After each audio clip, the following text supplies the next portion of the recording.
只有5000字的《道德经》一直被称为中国传统文化中最难读懂的经典。几千年来，关于老子、关于《道德经》，有着无数的传说和猜想。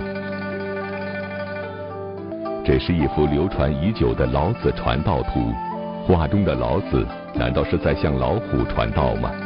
那个大圆圈又代表着什么意思呢？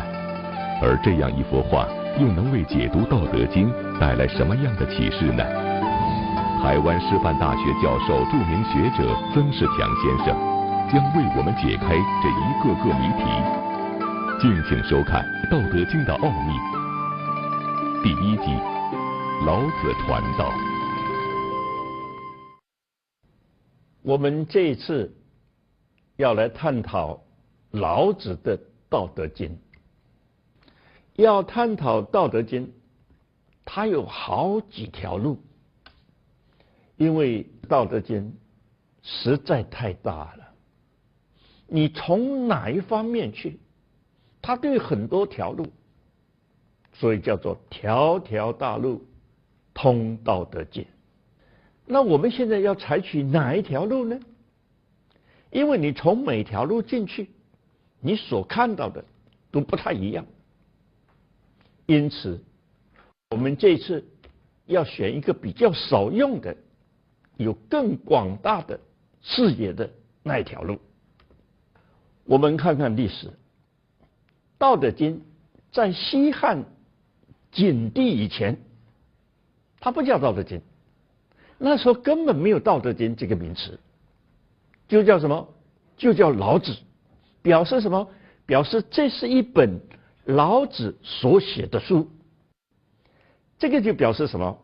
表示他还没有得到大家的共识，认为说我们都应该学他，还没有。但是汉景帝他了不起，因为我们都知道啊，文景他是誓师老子的学问的，所以他自己实践的心得，他认为这个太了不起了吧，所以不应该叫做子，应该提升他的位阶，所以叫做经。经是不容易的，经就是它是不能乱改的，它必须要经常照这样去做的，而且它是很正经的。可见呢，当老子所写的书被提升为经的位阶的时候，那他对中国人影响就更大了。到了唐玄宗，他呢把《道德经》尊称为真经，《道德经》是真经，那别的经怎么办呢？因为我们一般人呢，想到真就想到假，想到假他就想到真。老子就是要破除我们这种，我没有说它不好，也没有说它不正当，因为这些观念其实都是没有必要的。我只是说，你把真和假相对，不假就是真，不真一定是假，那你就终身痛苦不堪。我们常常认为这世界上的任何东西不是真的，即是假的，而老子却通过《道德经》告诉我们，这世界上的许多东西都是非真非假，或者说是亦真亦假的。但是真和假是完全相对的，怎么可能混淆在一起呢？我们呢，可以举个例子，你到古董店去，你看那个古董很喜欢，你就问他这个是真的还是假的？他说这个不是假的。他为什么不说这个是真的？他只说这个不是假的，什么道理？意思就是说是不是真的我不知道。你说这个玉皇它就是玉的，那是不是当年用的那一个玉皇我不知道，所以我不敢说它是真的。你看，这就给我们很深的一种印象，就是说真的跟假的它不一定是相对的。大家从易经的观念里面，你很容易想到，有一部分是真的，有一部分是假的，真的很少，假的也很少。最多的东西是什么？就是它非真非假，又真又假。那这样一来啊，很多人就开始搞不懂了。真的跟假的都很少，那最多的那一部分是什么呢？一个字嘛，就叫实嘛。所以我们现在要读老子的书，你一定要记住，真假当中还有一个东西叫做实。所以中国人经常讲说，我们说实话，很少说我们说真话。凡是说我们说真话，大部分是假的，因为我们的能力有限，我们充其量只能说实话。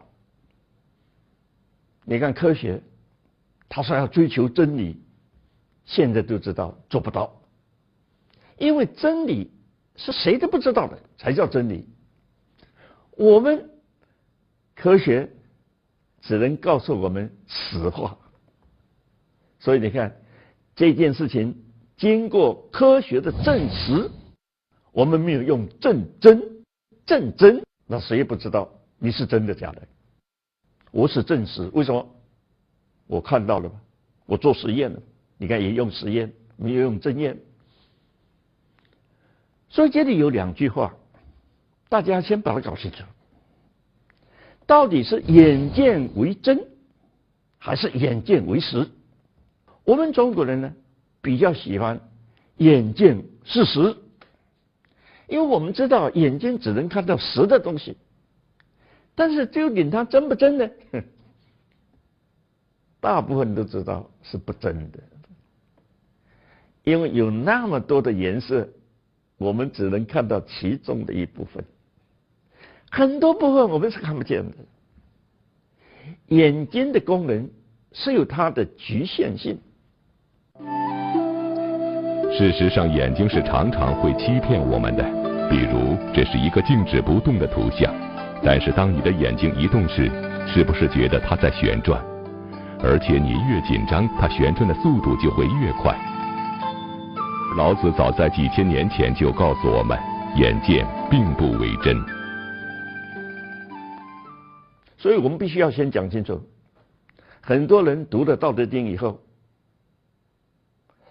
他心里就想：哦，原来道家是阴谋的，老子他这种心机啊是不正的。所以你看，读《道德经》到了最后就不道德了，就变成不道德了。这种情况太严重，而且我们这次必须要把它说出来，否则的话，那你这样不是很冤枉老子吗？我们现在可以看到，老子给我们的影响也是一阴一阳，两种都有。你看，你从这里可以证明到啊，中华文化的根源就是《易经》。老子是在解释《易经》的最高的那一个部分，所以他告诉我们，中国要怎么样怎么样怎么样。可是我们听出来的结果呢，很多是听到相反的，这也是老子很无奈的地方，也是我们这一次为什么不一下子就开始讲《道德经》第1章、第2章，我们不这样做的原因。我们一定要把这些基础，把这些长期以来被误解的，甚至产生破坏性的东西，我们先把它挖掘出来，我们把它说清楚以后，我们用一种很正确的心态去了解老子，这才是我们这次要做的工作。所以这次如果我们真正了解《道德经》以后，我们应该会把这些负面的影响把它降到最低，这样才有意义啊。你看老子他一共只写了5200多个字。当然了，这又是一个案例。中国人讲《道德经》5000言，那如果按照西方的标准，你说你不能超过一个字，超过一个字就是不真，这数字不真嘛。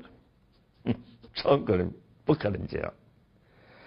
所以当我们讲老子的文章一共有5000个字，我们就知道它前后会有一些弹性，可能少一点，可能多一点。所以现在老子的版本很多，其中有一个版本它整整齐齐切成5000个字，反而不可能是真的。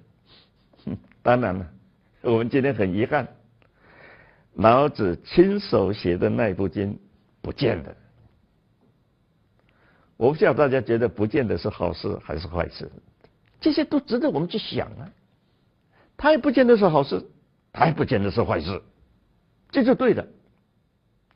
所以我们现在讲到这里，我们就非常清楚，读老子书，我们第一个要检讨自己。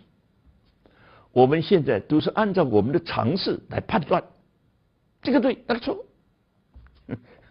但是我们一定要记住，我们的常识本身也有问题。因为这个标准不正确，你去判断就出来的东西，可能正确吗？好像也不对。因此我们必须要怎么样？必须要抱着很冷静、很恭敬、很真诚的态度，好好来听听老子的话，然后回过头来要调整自己，而不是用我的看法来看老子这个对那个错。我们不是来批判老子的，我们没有必要的。我们是来了解他为什么写的这5000个字。我们要了解老子，要了解当时那种情境之下的老子，而不是现在用我们的方式来想象老子，那是不可以的。我们真的很幸运，这个可以讲真的，因为我们无意中在朋友家里面看到一幅画，这幅画如果他没有标题的话，你也不晓得这干什么。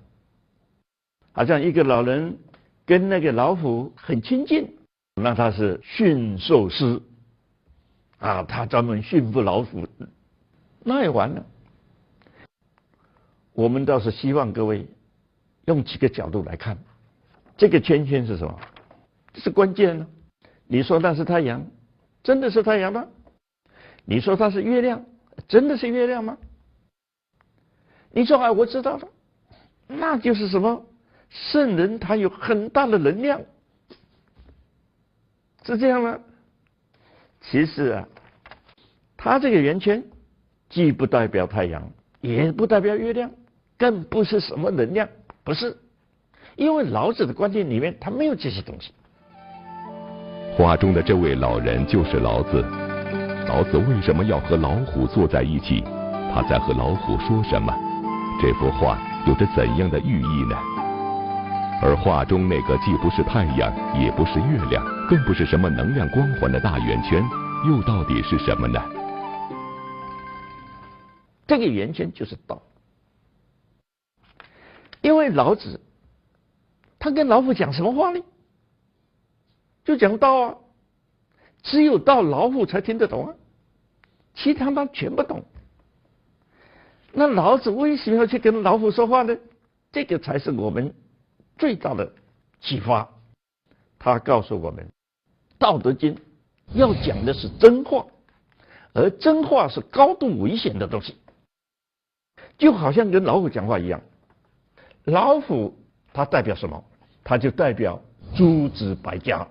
你们诸子百家都非常有学问，但是各有不同立场，所以他就那个立场，他讲出他妥当的话，就成一家之言。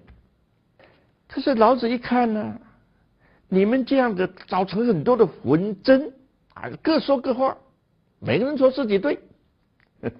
我们讲到这里，大家应该恍然大悟说，我们现在的时代其实跟老子那个时代相差不远，多元化，公说公有理，婆说婆有理，到底谁有理，谁都不知道。那老子就很着急呀，这样还得了吗？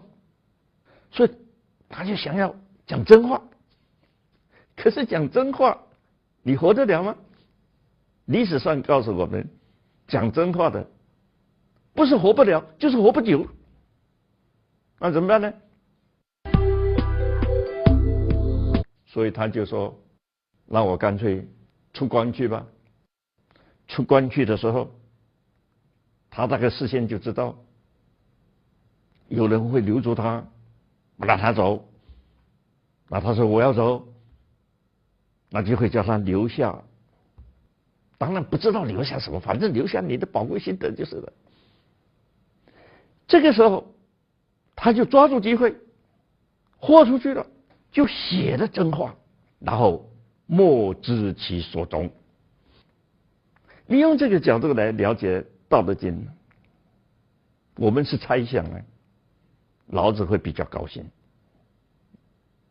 因为终于我们知道他在讲些什么，而且他为什么要这样讲的原因，而且还有一个更深的意思，就是我们每次听到这4个字，我们都知道这是在讲中国社会，叫什么？卧虎藏龙。你看老虎，它是卧在哪里的？它为什么卧在哪里呢？因为它够凶猛的嘛。一个够凶猛的，它随时可以卧倒的，它不在乎嘛。你能把我怎么样？你惹我，我一站起来你就完了。老子呢？老子是龙啊。老子为什么是龙呢？因为那是孔子讲的吧。孔子见过老子以后回去，人家问他，他怎么样啊？他说我看别人我都看得懂，我看他不是看不懂嘛，因为他跟龙一样啊。据说孔子仰慕老子的学问，携众弟子前去问道，而老子见到孔子时并不说话，只是张开嘴，让孔子看他残缺的牙齿和完好的舌头。众弟子皆疑惑不解，孔子却领悟道，老子的意思是，牙齿虽刚强，却残缺不全了；舌头虽柔弱，却保全至今。所以孔子说老子他是长龙嘛，那大家可以猜一猜，到底谁是强者，谁是弱者？老虎当然强啊。所以为什么老子他所讲的都是弱，都是柔？因为他知道他再强也强不过老虎。所以老子的哲学里面很明确告诉我们，柔弱胜刚强。我们从这幅画里面可以看出很多很多东西来，我们就知道画这幅画的人，他本身也是道家的修养很高的人，他就这么画一画，他什么都不说，看大家你能够悟到多少。可是老子也是不讲悟的，老子讲什么我们会慢慢把它说出来，不要用我们的常识去了解老子，否则老子是很冤枉的。他当时大概悠哉悠哉的过生活，他干嘛写完以后就莫知其所终，他这是有玄机的，就是要提醒我们，人应该说真话，那不说真话算什么呢？可是第一个，你有没有能力说真话？第二个，你说的真话，人家会不会相信？经常你说真话，人家是不相信的；你说假话，还很多人相信。这事实到现在还是这样。你说了真话，你该怎么办？不然变笑话嘛。你看说真话，然后后面后患无穷，那就是笑话嘛。因此呢，它的标题简单只有4个字，叫做老子传道。老子传道图形象地告诉我们2点：第一，道是柔弱的，但柔弱胜刚强；第二，老子在讲真话，而讲真话是很危险的。那么老子的《道德经》究竟讲了些什么？既然讲真话是很危险的，我们现在还要不要讲真话呢？我们今天敢在这里讲，不是说我们不怕老虎啊，不是，也绝对不是说我比老子高明，没有这回事，而是说时代背景让我们可以不必冒这么大的风险，我们就开始要讲真话。但是不管怎么样，讲真话永远是得罪人的，讲真话永远是对说的人不利的。那大家就觉得，那我这个人不是很蠢吗？我怎么敢冒这个险呢？不会，因为大家慢慢听下去就可以了解，现在民智已开，资讯充分，大家经过多元化的激荡，我们要来讲真话，是时间已经到了。我们现在再不说真话，那人类真的是太危险。我们不是冒险，也不是故意标榜，都不是，而是说这几千年来，我们把老子曲解、误解，甚至读了半天还搞不懂，都不是坏事。天下没有坏事，因为那时候时未到，现在是时已到。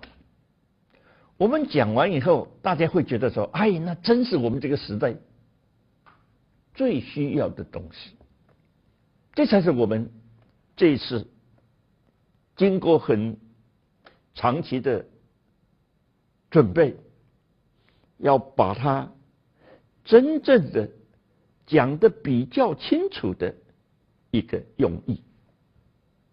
那既然这样的话，我们就应该从哪一句话开始？我相信大家都是一想就通嘛，当然从第一句话嘛。道可道，非常道。老子会把它摆在第一句话，就把它写出来，当然有它的用意。所以我们接下来我们就要说，为什么道可道，非常道？我们开始要进入老子的思维。谢谢大家。道德经开篇第一句，曾仕强教授认为可以有3种不同的读法：道可道，非常道；道可道非常道，以及道可道，非常道。这3种读法分别是什么意思呢？而这6个字究竟应该如何解读呢？解读《道德经》的奥秘，请继续收看第2集《上士闻道》。